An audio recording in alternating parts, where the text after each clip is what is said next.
Oui, bonjour bien-aimé. Ben voilà, je fais cette petite vidéo. Aujourd'hui, je suis sorti pour adorer Dieu au bord du lac. Vous entendez, il y a les vagues, hein, c'est comme s'il y a une petite tempête. Mais je voulais donner un témoignage, surtout pour exhorter les Févazina, les sentinelles des nations, pour vous dire que Dieu prend plaisir aux prières que nous élevons pour le corps de Christ, pour autrui. Dieu prend plaisir chaque fois que l'on prie pour quelqu'un d'autre que nous-mêmes, ou même notre propre famille. Et Dieu prend soin de ça. Alors, j'aimerais témoigner la chose suivante, c'est que quand nous sommes revenus d'Argentine, c'était quand même presque 18 heures d'avion. J'ai commencé à avoir mal à un mollet. Bon, j'ai traîné, puis finalement, sous l'assistance aussi de ma femme, j'étais voir le médecin. Et on a discuté.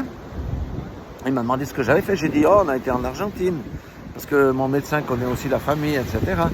Il me dit, ouais, mais c'est peut-être une thrombose. Alors, je vais vous examiner. Donc, il m'a fait, pas un scanner, mais quelque chose qui permet de voir les choses. Il me dit, ouais, je suspecte que c'est une thrombose.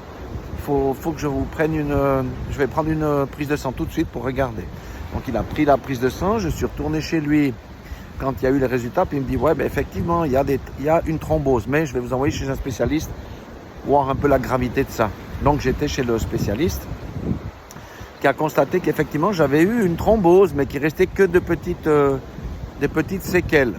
Donc, je suis retourné chez le médecin après ça, puis il m'a dit, bon, comme la dernière fois, je vous ai pris la pression, la tension était un peu haute, je vais faire des analyses un peu plus conséquentes, une analyse complète du sang, parce que les dernières fois que j'avais été chez lui, ben, j'étais proche du diabète, enfin bref, il y avait un certain nombre de choses qui ne jouaient pas trop, j'avais trop de cholestérol, j'avais trop de ci, j'avais trop de ça. Puis moi, je ne suis pas quelqu'un qui mange facilement les médicaments. Alors, suite à cet entretien-là, il m'a quand même dit, mais écoutez, M. Cheveri, il faut vraiment prendre des médicaments parce que peut-être qu'il y a encore des caillots de sang et vous savez que c'est dommageable. Avant que vous puissiez voyager, pendant 6 mois, je vous mets sous médicaments. Et moi, j'ai écouté la voix du médecin. Bon, voilà, on peut dire qu'il fait presque partie de la famille. J'ai commencé à manger ces médicaments. C'est par des cycles de 21 jours. Mais j'avais quand même lu ce qu'on appelle les effets secondaires.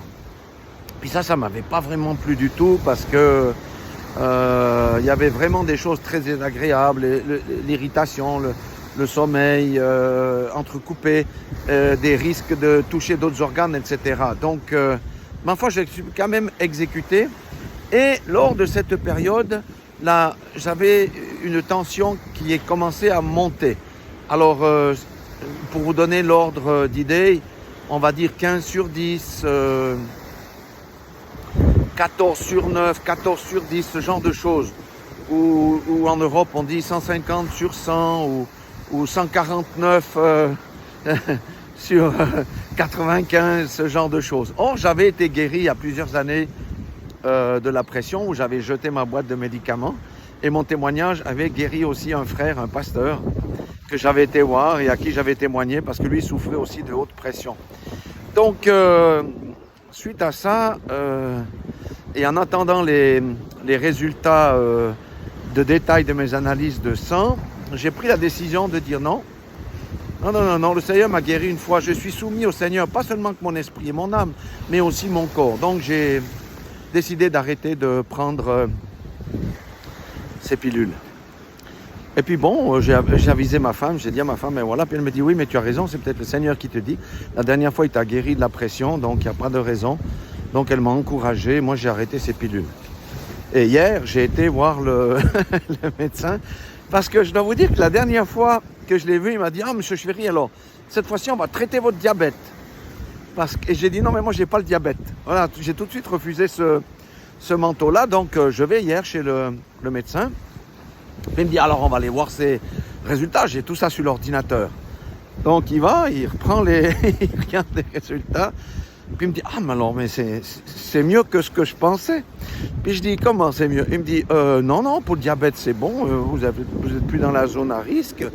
Le cholestérol, c'est bon aussi.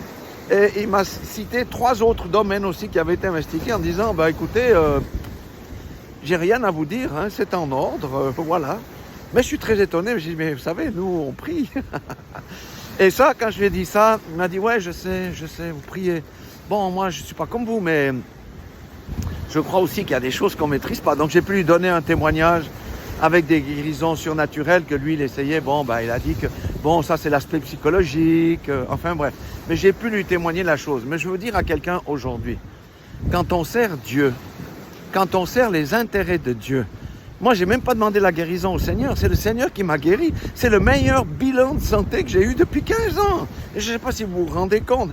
Ça, c'est uniquement parce qu'on s'investit dans la prière avec Dieu. Alléluia. Et surtout lorsque nous prions pour les autres, Dieu prend soin de nous et des nôtres. Amen. Alléluia. Deuxième chose, j'aimerais témoigner. C'était hier. Je priais aussi pour quelqu'un, un homme de Dieu très puissant, mais qui a un esprit de mort très fort qui rôde autour de lui. Donc, j'ai prié avec foi, avec puissance, on va dire. Dès que j'ai fini la prière, mes yeux n'ont plus fonctionné correctement, mes yeux se sont troublés. Ça veut dire que dès que je regardais une lumière, ça scintillait de tous les côtés, je n'avais plus une vision correcte. Donc clairement, c'était une attaque de l'ennemi parce que je me suis attaqué à l'esprit de mort. Donc qu'est-ce que j'ai fait? C'est surtout pas paniquer, hein. C'est quand on capte tout de suite que c'est une attaque de l'ennemi, parce que les premières secondes, je n'ai pas capté tout de suite. Mais dès que j'ai capté, j'ai pris autorité au nom puissant de Jésus. Satan, tu es un menteur. Je te chasse maintenant dans le nom puissant de Jésus-Christ de Nazareth. Et ça s'est dissipé tout de suite et ma vision est devenue tout à fait correcte. Voilà, j'aimerais vous encourager, s'il vous plaît, ne négligez pas, ne soyons pas toujours comme des enfants en train de demander à Dieu ceci, demander à Dieu cela. Nous avons dépassé ce stade-là, nous devons entrer dans cette nouvelle dimension. Et plus nous adorons Dieu par notre comportement, parce que nous menons une vie de sacrifice. Vous savez que nous sommes des victimes spirituelles et lorsque le Seigneur voit que nous prions pour les autres, que nous prions pour son intérêt, nous prions pour le royaume, et bien Dieu prend soin de nous.